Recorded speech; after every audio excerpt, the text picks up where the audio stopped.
উনি কিছুদিন আগে একটি অসম্য চুক্তি করেছেন, সেই ইস্যুটি যেন তলিয়ে যায়, অতলে হারিয়ে যায়। বাংলার মানুষ যেন তারা কি কি চুক্তি করেছে সেটির ব্যাপারে যেন জবাবদিহিতা না চায়, সেজন্য কোটা সংস্কার আন্দোলনের মতো একটি বৃহত্তম আন্দোলন, যেটি 2018 সালে মীমাংসিত, সেই মীমাংসিত ইস্যুকে 2024-এ আদালতের ঘাড়ে বন্দুক রেখে এই বর্তমান সরকার আবার সেটি পুনর্জাগরণের মধ্য দিয়ে এটি একটি মৃত গাছের গোড়ায় পানি ঢালার মতো একটি কাজ করেছেন।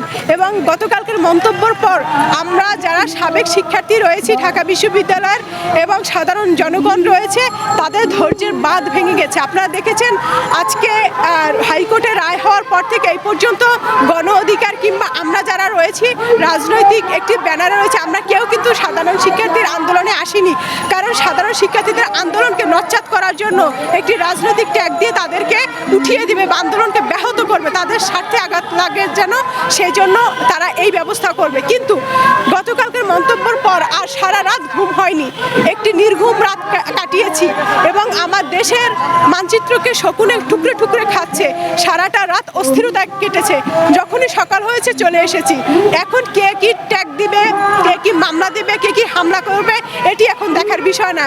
আমাদের এক দফা দাবি আদায় না হওয়া পর্যন্ত আমরা এখানে অবস্থান করব, ঢাবিতে অবস্থান করব। সেই সাথে তিনি যে বিতর্কিত মন্তব্য করেছেন, রাজাকার বলে সম্বোধন করেছেন, এটি তাদের দ্রুত এক্সপান্স করতে হবে এবং দুঃখ প্রকাশ করতে হবে, তা না হলে এর থেকেও আরও আমরা দুর্গ গড়ে তুলব আন্দোলনের।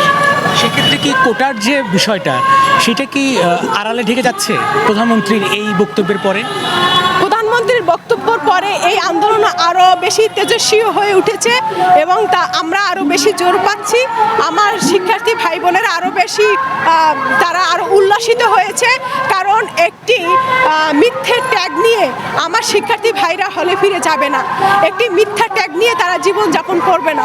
অতএব রাজাকার কে বা কারা সেটি ইতিমধ্যে বাংলার মানুষ জানে, কারা রাজাকারের গাড়িতে ফ্ল্যাগ লাগিয়েছে, কারা রাজাকারকে বেআই বানিয়েছিল, কারা রাজাকারের সাথে সিট আসন ভাগাভাগি করে সংসদ চালিয়েছে, সেটি আসলে বলার বাহুল্য। আর আপনারা সেটি অবশ্যই জানেন যে এই সরকার রাজাকারদের সাথে নেগোসিয়েশন করে কিন্তু উনি ক্ষমতায় আছেন এবং আপনারা আহসানুল হক ইনু থেকে শুরু করে মতিয়া চৌধুরী থেকে শুরু করে যারা বঙ্গবন্ধু চামড়া দিয়ে ডুগডুগি বাজাতে চেয়েছিল, তারা পানির ট্যাঙ্কির উপর উল্লাস করেছিল, তাদেরকেই আবার তারা বিভিন্ন মন্ত্রী পরিষদ দিয়েছিল।